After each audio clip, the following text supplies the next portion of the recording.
Take 917. Hi there, my name's Rachel. I'm an artist and recovering alcoholic from British Columbia, Canada. I had written a blog a few years ago when I got out of treatment, and the reason that I wrote the blog was initially because I wanted to share my story and my journey with addiction to try to help anybody who stumbled across it, who might be at a different place in their journey, and just looking for somebody that they resonate with, or a little bit of guidance as to what certain things might look like detox symptoms, both with medical attention and without, what rehab is like, and the things that you're allowed and not allowed there. The expectation when you're at a rehab facility, and what it's like coming home after that, what it's like readjusting to the real world as a sober person, and trying to rebuild your identity from the ground up, really. This is all my personal experience, and what I want to do in these videos is I'm going to tell my story. I'm going to go through just the way I wrote my blog, and I'm going to talk about all that, but in video format. And I thought, what better way to do that than to do my art at the same time? Because why not? As it happens, though, it's really hard to speak and to sew and wire wrap and do all those things. So I'm going to be doing voiceover and telling my story in all of these videos. And I'm also going to be doing my art at the same time. And I'll show you as I'm doing it. I also sell my art on Etsy. So if you're ever curious and would like to take a look at what I have, I make upcycled denim vests and jackets. So I get them from consignment or thrift stores, and I cut them apart, I sew different components to them, I add a liner, and they're really cool, kind of punky, bikery. It's all my style. I decided when I started making them that I was going to make what I like, and hopefully at some point I'll find my audience. I also have semi-precious stone bracelets on my Etsy right now. And I will have some really, really cool boot hangers for Doc Martens, also semi-precious stones. So definitely, if you're into that kind of thing, keep an eye out. My link for my Etsy page will be in the video description, as well as the channel description. And I just want to throw out there at the beginning of these videos that addiction looks very different for everyone. So what happened to me, what I put myself through, might not look at all what your addiction looks like or your loved one's addiction looks like.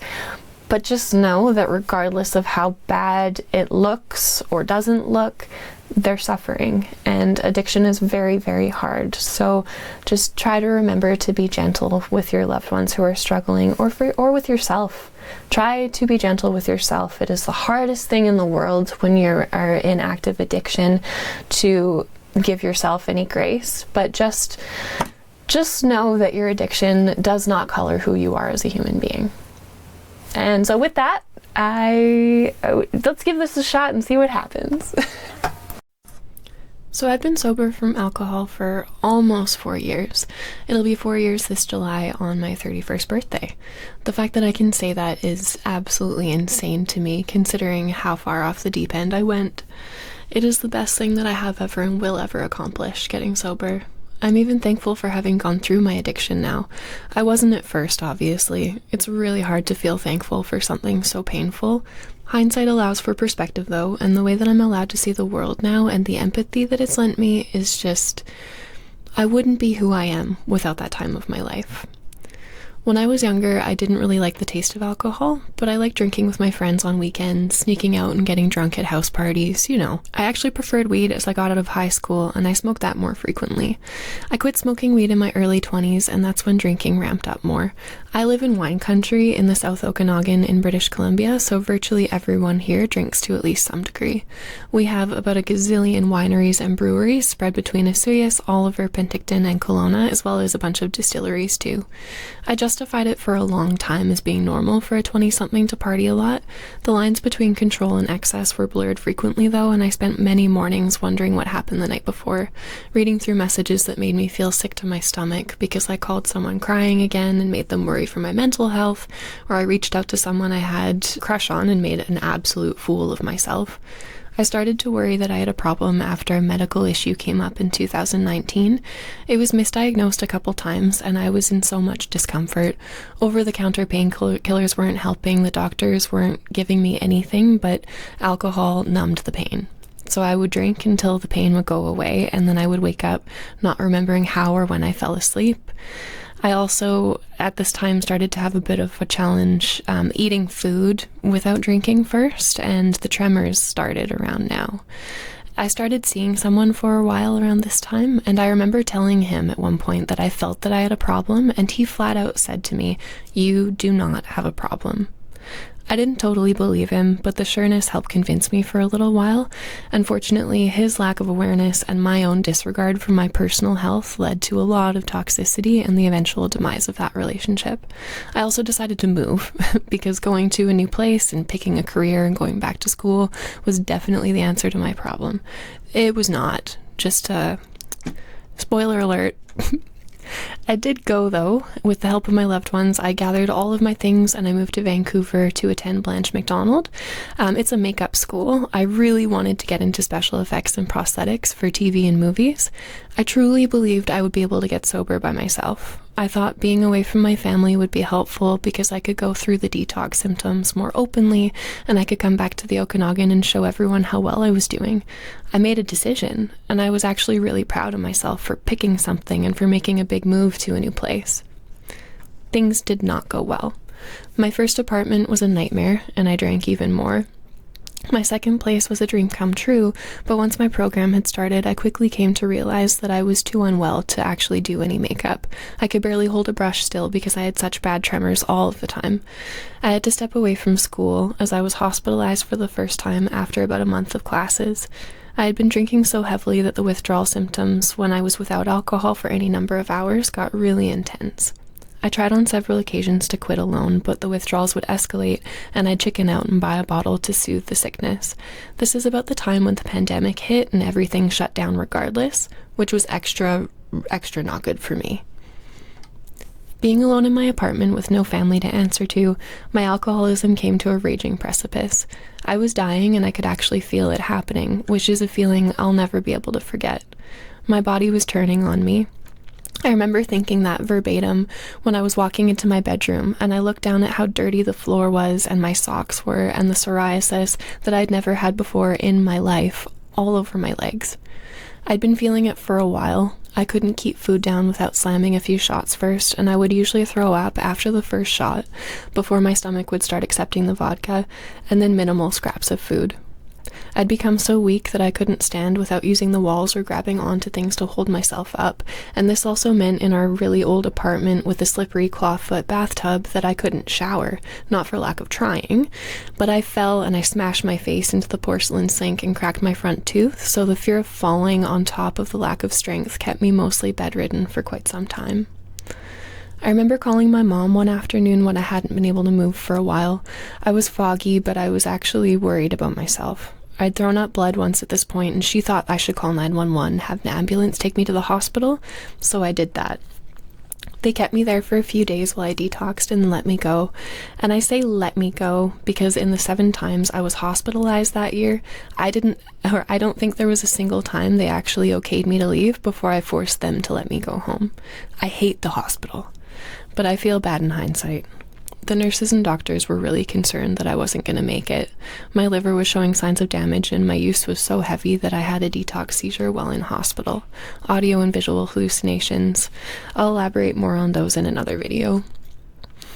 After the 3rd or so hospital visit, I think, I had started feeling a little bit better, and my mom's best friend, my chosen aunt, and my mom drove down to the coast to bring me back to the Okanagan for a little visit. While I was back, things took a sharp left and my health plummeted. At this point, I couldn't stop vomiting blood and I couldn't eat. I got weaker all the time. I tried to convince my mom that I would get better, that I'd keep trying to keep the food down, but as a mom does, she knew something was more serious, and I have her to thank for my life today, amongst so many others for their help along the way. However, if she hadn't asked my dad to pull me out of bed and carry me down the stairs, if she hadn't plopped me in a wheelchair and forced me to stay there even after I found out it was the same situation as in Vancouver, where with the COVID precautions, I was going to have to do it all completely alone again. I might have died in my sleep that night if it wasn't for her. They did a chest x-ray in the ER as I had been having trouble breathing and my blood pressure was really low, and what they found stunned the doctors. I had severe pneumonia, and there was so much infected fluid filling my lung cavity that my left lung collapsed. They rushed me to ICU, and I was so out of it that I vividly remember thinking that they were only taking me there because there weren't enough beds available elsewhere, not because I was dying and they had to save me. I spent several days in ICU with these breathing tubes to get my blood oxygen up while they drained the fluid from my lungs. Unfortunately, after draining 6.5 liters of fluid, my lung wouldn't reinflate. They made the decision to go in surgically through my back and perform a thoracotomy. There was another name for that exact procedure, manually reinflating and scraping the lung. Anyway, I got out of the hospital and pretty much immediately started drinking again, like a true alcoholic. Let's almost die 3 times. Out of the 7 hospital visits, 3 of them were ICU visits, just by the way, and then keep drinking. Not long after, just shy of my 27th birthday, I had started throwing up so much blood that I was genuinely really afraid of what was happening inside of me, and I turned yellow. My poor mom took me back to the hospital, and they took me back to the ICU. This time, the doctor sat down with me after I detoxed and explained that he was worried that if I didn't stop drinking, my liver was going to fail. The look in his eyes made me feel something for a split second, but it was my 27th birthday, the day after I was released from hospital. I knew I was going to go and get blackout with my friends. Little did I know there were other plans in store. I woke up the morning of my birthday and my mom texted me. My aunt and uncle had a surprise for me at their place that morning, so I got ready and my mom picked me up. When we arrived, the minute we opened the door and walked upstairs, I knew something was wrong. The energy was palpable. I actually only remember feeling similarly when I'd been told a family member or a friend had passed away. My family was all gathered in the living room in a circle, and there proceeded a full-blown intervention. Just like the TV show with an interventionist and everything. Dr. Joey was actually wonderful. If he ever sees this video, thank you for helping my family through that challenging time. They were all afraid that I'd run, but I was so ready to get my life back at that point that I didn't hesitate to take the gift that they'd given me, and I went to treatment at Options Okanagan in Salmon Arm, BC. That branch is closed now, which broke my heart to learn, as it was a beautiful place and I owe so much to the sanctuary that it was and the staff. There is still an Options location here in Kelowna, and I know a couple of the counselors started a new recovery centre out towards Salmon Arm called Red Road Recovery.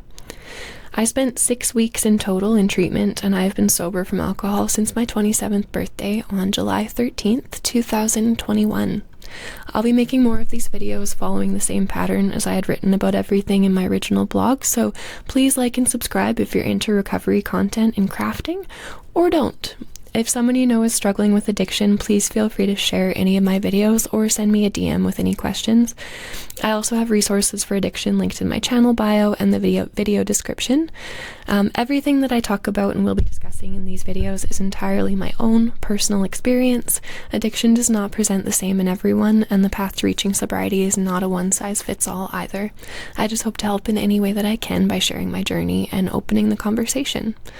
See y'all next time!